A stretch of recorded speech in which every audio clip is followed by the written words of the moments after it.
culmination of the 5 years of struggle of the LDF, even as the opposition, we propose so many alternatives to the corrupt Chandy government, and people of Kerala are looking forward to the alternative policies of the LDF for a corruption-free Kerala, for a Kerala which is devoted to the cause of the people, and that is what the LDF is going to provide.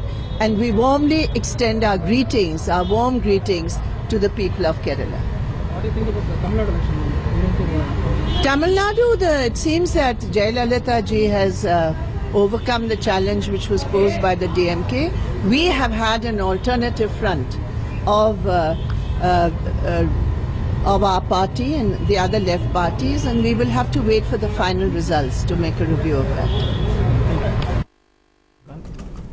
जी प्रणब सिंह, जो बड़ा सवाल उठता है यहाँ वो ये है कि क्या केरला में लेफ्ट फ्रंट इसलिए जीत रहा है कि वो लेफ्ट है, और क्या बंगाल में वो इसलिए हारा है कि वो लेफ्ट है?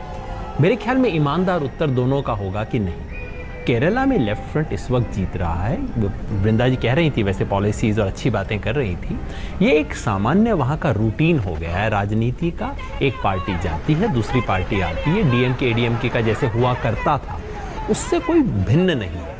और बंगाल में भी उनके हारने का कारण उनका लेफ्ट होना नहीं है। हारने का कारण है वो याद एक ऐसे राज की जो निरंकुश था, उनका जो अथॉरिटेरियनिज्म, वो उनकी हार का कारण है। ममता बनर्जी की जीत नहीं है ये, ऐसा कोई खास उन्होंने काम नहीं किया 5 साल के अंदर। लेकिन अभी भी खास तौर पे ग्रामीण बंगाल में लोगों के मन में जो भयभीत करने वाली याद है लेफ्ट दिनों की, लेफ्ट के दौर, उसकी वजह से ममता को आज भी वोट दे रहे हैं। और तो जीतते हैं तो लेफ्ट होने की वजह से नहीं जीतते हैं, हारते हैं तो लेफ्ट होने की वजह से नहीं हारते हैं।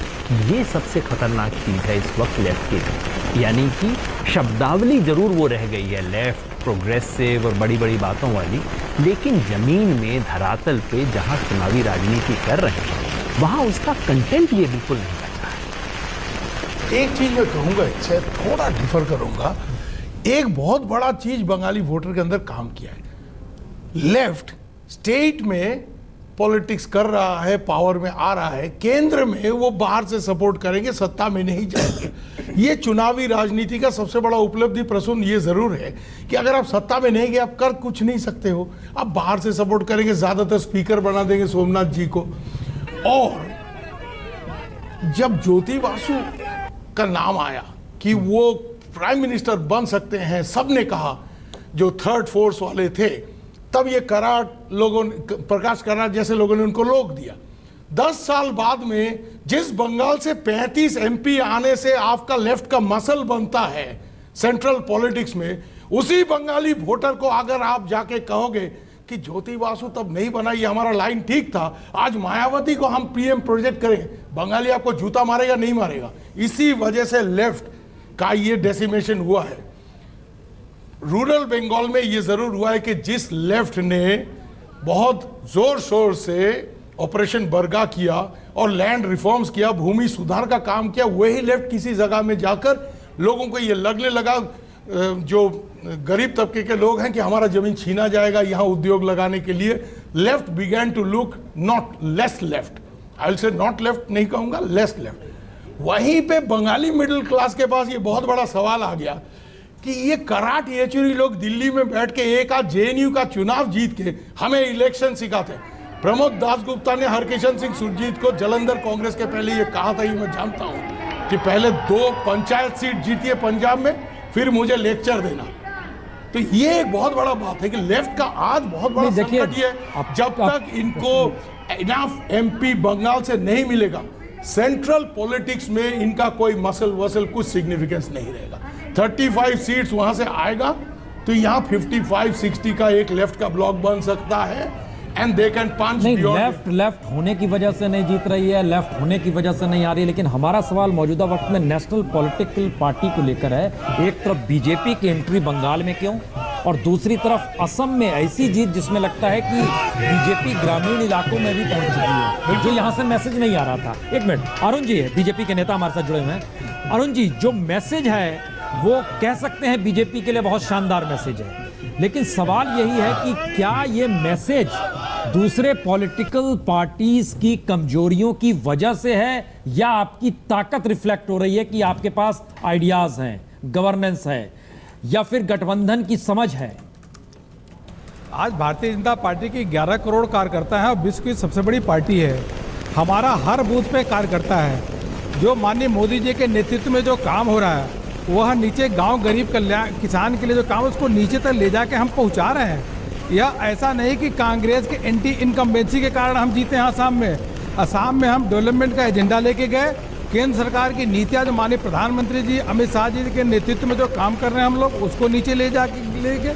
और साथ ही में ही भारतीय जनता पार्टी का आज 11 करोड़ कार्यकर्ताओं का जो पूरे देश भर में नेटवर्क है, कोई अन्य पार्टियां उसके 10% पे भी नहीं है।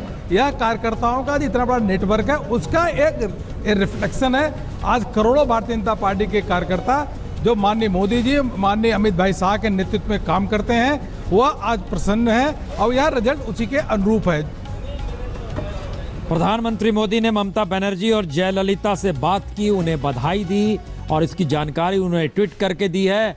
यानी कहीं ना कहीं किसी ना किसी रूप में अब प्रधानमंत्री मोदी भी समझते हैं कि दरअसल किस तरीके से आने वाले वक्त में दिल्ली में जो उन्हें परेशानी संसद के भीतर और बाहर हो रही थी, तमाम डिसीजंस को लेने में, बिल को पास कराने को लेकर राज्यसभा में जो परेशानी होती थी, और ये कांग्रेस स्ट्रेटेजिकली जिस तरीके से केंद्र में थी, क्या वो इससे इतर अब एक नए तरीके की स्ट्रेटेजिकली चीजें बना सकते हैं जिसमें सबको अपने साथ रखें? प्रधानमंत्री एक प्रयास कर रहे हैं, लेकिन संजय जी अब इसके उस एस्पेक्ट पे आइए जहां पर इस बात का जिक्र बार बार होता था, बीजेपी शहरी वोटरों को लुभा लेती है, ग्रामीणों को नहीं लुभा पाती है।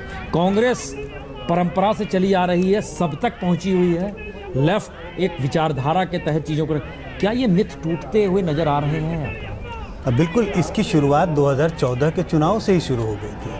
उस चुनाव को अगर आप देखें, लोकसभा के चुनाव में, तो बीजेपी ने इतनी बड़ी सफलता हासिल की सिर्फ इसलिए नहीं कि शहरी इलाकों में उन्हें वोट मिला, ग्रामीण इलाकों में जिस तरह से उन्होंने अपना विस्तार किया 2014 में, उसकी वो कड़ी अब धीरे धीरे आगे बढ़ती हुई दिखाई पड़ रही है। असम में जो आप इतना बड़ा विस्तार बीजेपी का दिख रहा है, 73 सीटों पे भी आगे वो चल रहे हैं, इसकी सिर्फ ये वजह नहीं है कि वो अर्बन इलाकों में उनको वोट मिल रहा है। वैसे भी अर्बन इलाके असम के मतदाताओं की जो बहुत कम है, बहुत कम संख्या है अर्बन मतदाताओं की, तो बहुत साफ दिखाई पड़ रहा है कि बीजेपी का विस्तार हो रहा है ग्रामीण इलाकों में भी, अर्बन इलाकों से हटके। 2014 के लोकसभा चुनाव की तुलना में बीजेपी को असग 12-13% वोट ज़्यादा मिले हैं, और ज़्यादा मिले हैं। 49% तक वोट उसके पास आ रहे हैं इस वक्त में।